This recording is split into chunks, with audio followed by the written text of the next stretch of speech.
말씀 들어가실 때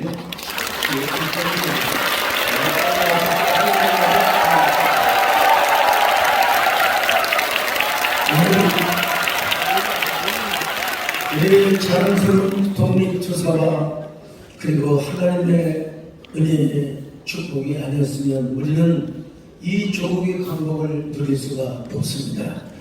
우리 광복 78주년을 맞이해서 자유와 해방을 누리게 하신 우리 조국 선녀들, 그리고 그 가족들, 이족들, 그리고 우리 하나님 앞에 감사와 영광의 박수를 올려주십시오.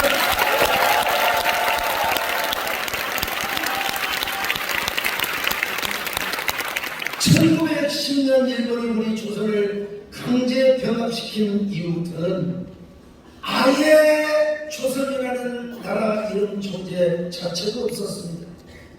손기정 선수는 금메달을 땄음에도 불구하고 일장기를 걸고 금메달을 딴 것입니다.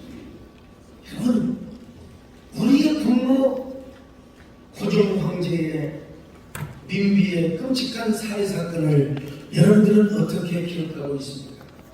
당시 문세인 한성공사관 전문체 435회에 의하면 이런 기록이 되어 있습니다.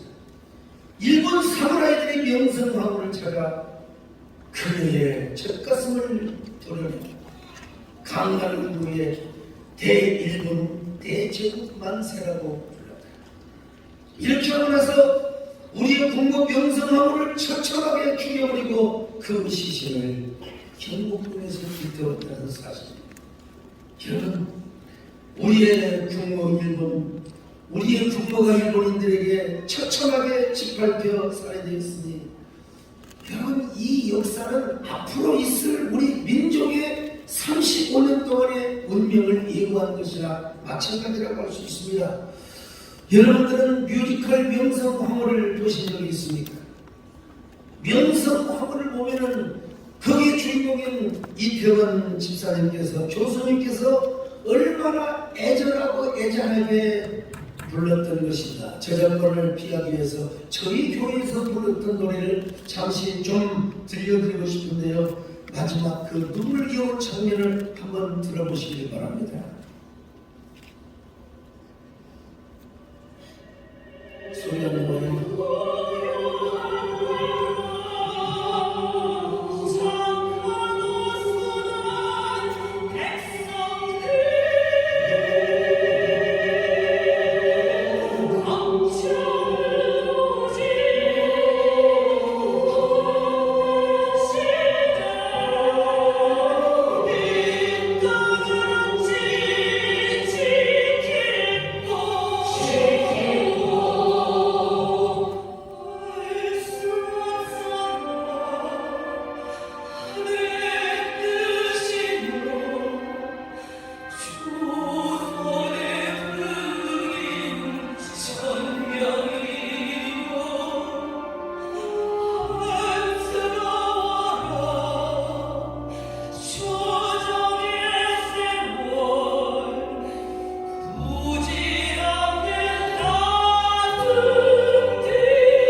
여러분, 저 노래를 부르고 그게 하면 사마리아인들에게 그렇게 짓밟혀 죽습니다. 저는 저 노래를 몇 번을 들어도 눈물이 납니다. 대한민국 조선민족으로 저런 거 모르는 어떤 사람은 죽고 있습니다. 우리나라가 죽을까가 이런 꼴이 된 거 아닙니까? 서로 그저 사생통파 그냥 그래서 뭐라고 말합니까? 이 나라 지킬 수 있다면 이봉철가 된들렸잖아요. 그리고 한사람과 조정의 세월 부질없는 다툼들 싸우다가 분열하다가 우리나라 빼앗겠다는 그런 노래 아니겠습니까? 여러분은 조선 왕조의 마지막 공주 덕혜옹주를 아십니까? 덕혜옹주라는 소설이 있는데요. 덕숭이 꽃이라 불리웠던 그녀는 어린 나이에도 훌륭하게도 아버지의 고종 황제의 독사를 목격합니다. 그리고 일본으로 끌려간 일본 남자와 강제 결혼을 합니다. 남편이 얼마나 두들겨 패는지 10년 이상 정신병원이 되었습니다. 정신병원이 입원을 합니다.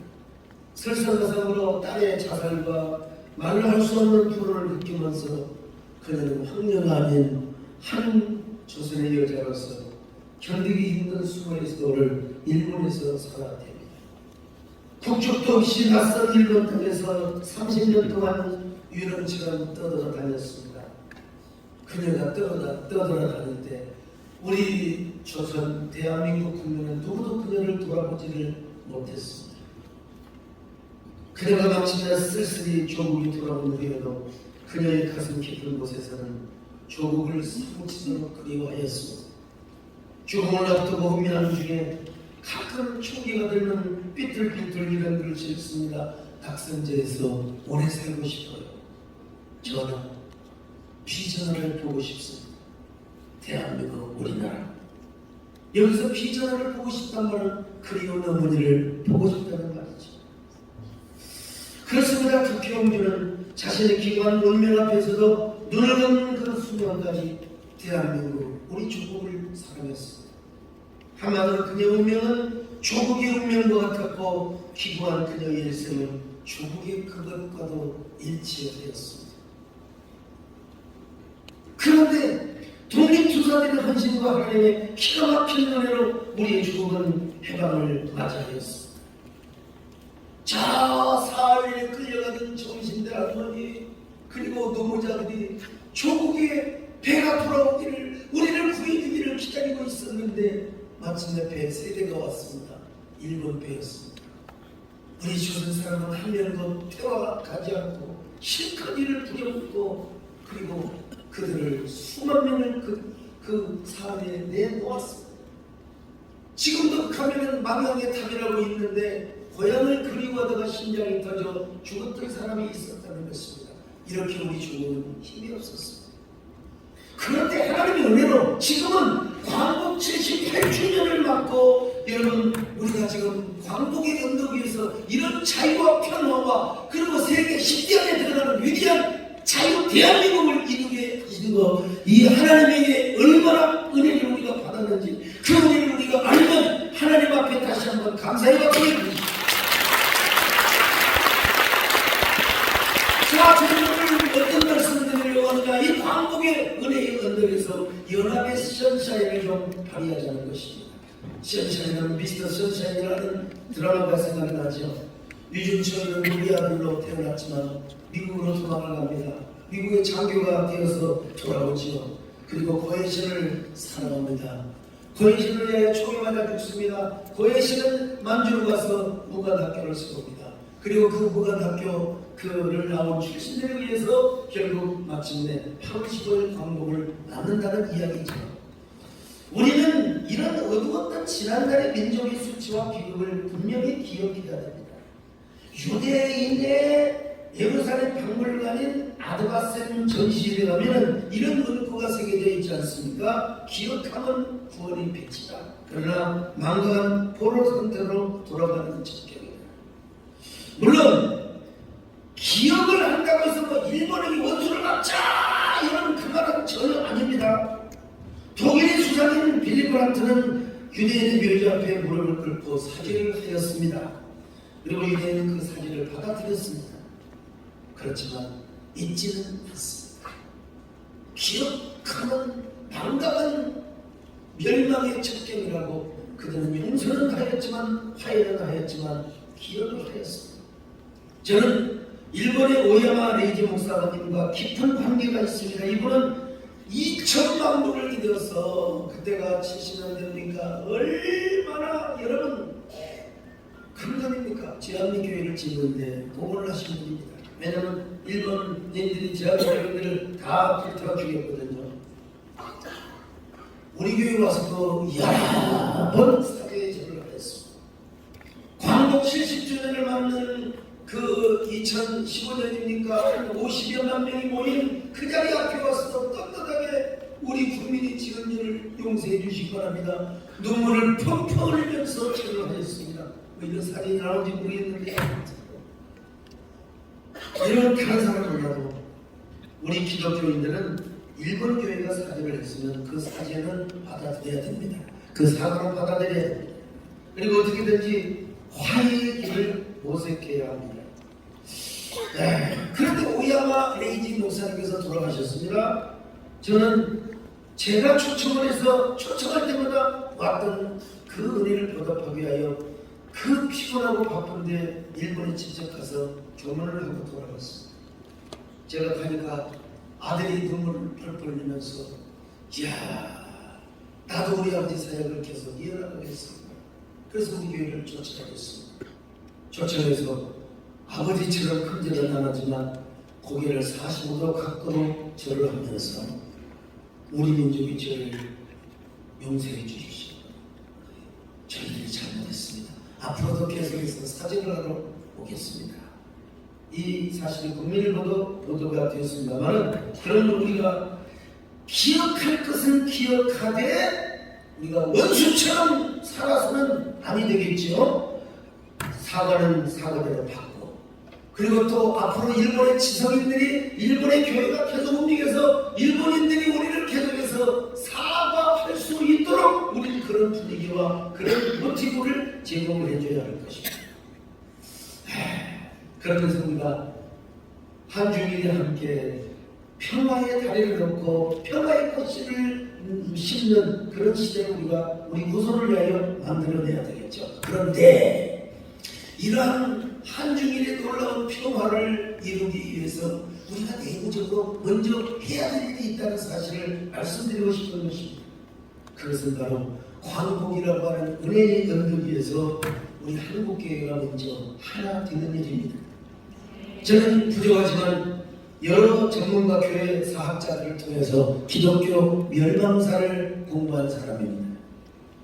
교회가 멸망하기 전에는 교회가 쇠퇴하기 전에는 반드시 분열이 있고 다툼이 있었다는 사실입니다.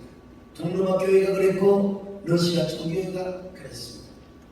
영국의 아들이야 윌리엄스라고 하는 선교사에 가면은 영국 교회는 자기 교회를 중심으로 한 클럽 교회 그분의 교회입니다. 미국은 커뮤니티 교회, 우리나라도 못 모르고 막 커뮤니티 교회라고 하니까 대한예수교회 장로라고 안 하고 커뮤니티 교회라고 막 하다가 나중에 고쳤습니다만은 그런 자기 개교회 중심의 커뮤니티 교회를 이루다가 결국은 반기독교 학폭을 다 통과시켰다는 것입니다.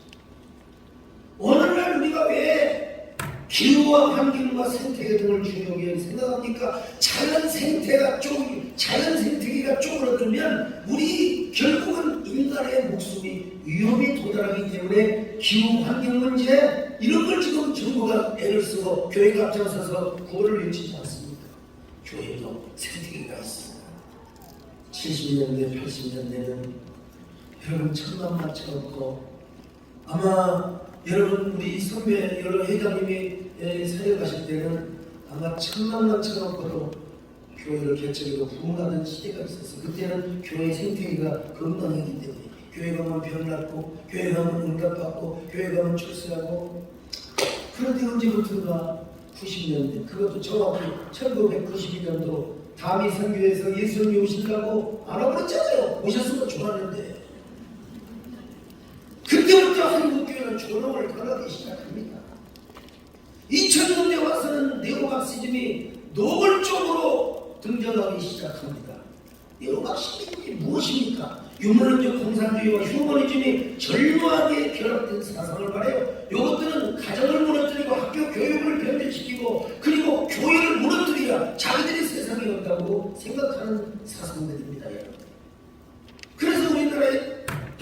것이 바로 동성애요, 그리고 차별금지법이요, 종교소득과세요, 세부급법이요, 다 이런 세력에 의해서 이러한 운동이 태동이 되었던 것입니다.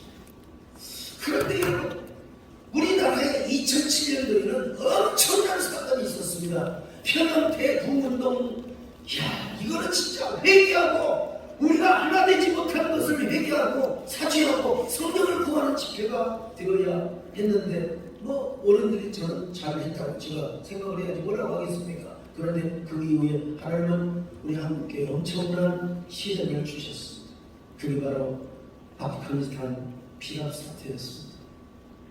존경하는 목사님들, 나는 그때 우리 한국교회가 사과해야 한다고 생각하고, 아니 해당자와 그리고 대표에서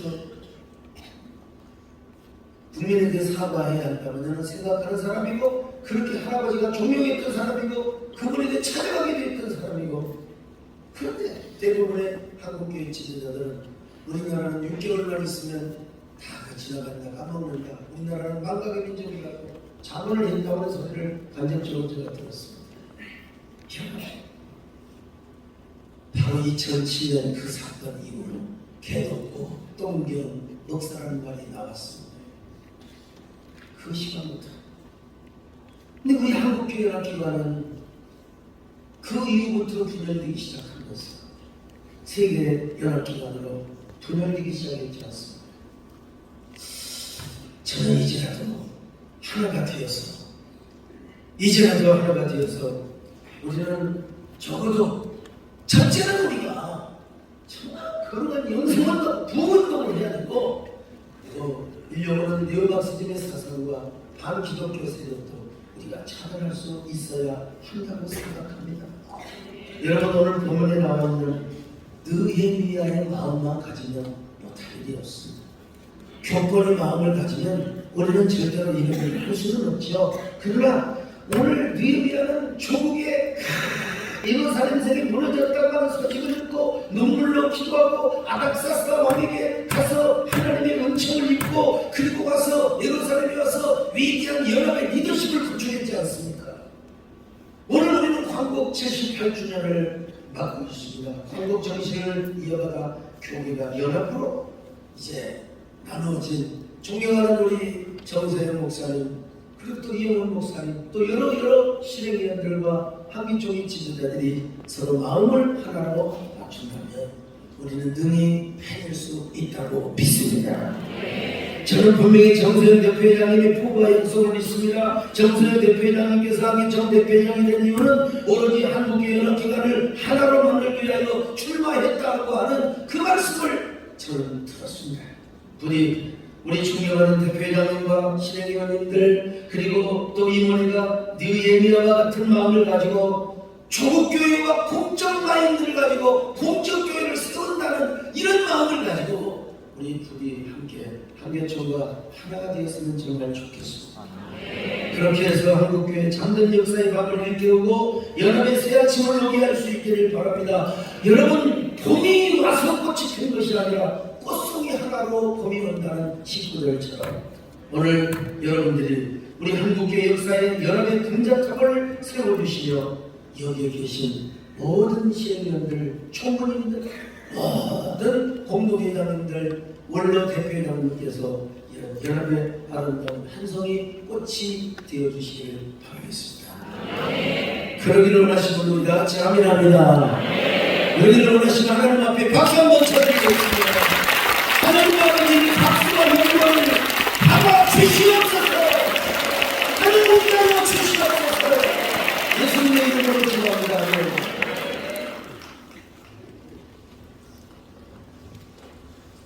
말씀드려 주신 감사합니다. 베레인교회 중창단 찬양 가운데 모든 것이 하나님의 은혜요, 하나님이 우리를 보여주셨기에 지금 예배를 중에서 생명체를 귀히 여기는 귀한 예물을 하나님께 드리도록 하겠습니다.